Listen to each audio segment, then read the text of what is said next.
നോക്കണ്ട, ഇന്ന് ഞങ്ങളുടെ ഫാമിലി പിക്ചർ കംപ്ലീറ്റ് അല്ല. കുഞ്ഞിപ്പെണ്ണ് സ്കൂളിൽ പോയ സമയം നോക്കി കുറച്ച് ബർത്ത്ഡേ പ്രിപ്പറേഷൻസ്, അതാണ് ഇന്നത്തെ പ്ലാൻ. എന്തായാലും സ്റ്റാർട്ടിങ് കുറച്ച് മധുരത്തിൽ തന്നെ ആകാന്ന് വെച്ചു. എന്റെ പ്രശ്നമാണോന്നറിയില്ല, ഇതിനെ എനിക്ക് ശശി എന്ന് വായിക്കാനേ പറ്റുന്നുള്ളൂ. നിങ്ങൾ എങ്ങനെ വായിക്കുന്നതെന്ന് ഒന്ന് കമന്റ് ഇടണേ. ഇത്രയും ബോൾ നിരത്തി വെച്ചേക്കുന്നത് കണ്ടതും കിച്ചു ഒന്ന് ഇളക്കിയെടുക്കാനൊക്കെ നോക്കി, നടന്നില്ല. അങ്ങനെ കേക്ക് ഓർഡർ ചെയ്ത് അവിടെ നിന്ന് ഇറങ്ങി. ഇനി അടുത്തതൊരു ബർത്ത്ഡേ ഗിഫ്റ്റ് വാങ്ങണം. പിള്ളേരൊരാഗ്രഹം പറഞ്ഞാൽ അത് നമുക്ക് പറ്റുന്നതാണെങ്കിൽ അങ്ങ് സാധിച്ചു കൊടുത്തേക്കണം. വീട്ടിലെ പുട്ടൂറ്റിയും ചപ്പാത്തിക്കോലും കൊണ്ട് കളിച്ചു മടുത്തിട്ടാവണം ഈ വർഷത്തെ ബർത്ത്ഡേക്കുള്ള വാവയുടെ ഡിമാൻഡ് കിച്ചൺ സെറ്റാണ്. നമ്മുടെ കാലത്തെ കിച്ചൺ സെറ്റിലെ മെയിൻ ഐറ്റം ആയിരുന്നു ചിരട്ട.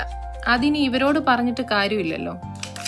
കിട്ടിയ അവസരം മുതലാക്കി കിച്ചു അവൻ എടുക്കാൻ പറ്റുന്നതൊക്കെ പെറുക്കി. എടുത്തതിൽ മാക്കാനാന്നും പറഞ്ഞു ഒരെണ്ണത്തിനെ തിരിച്ചും വെച്ചു.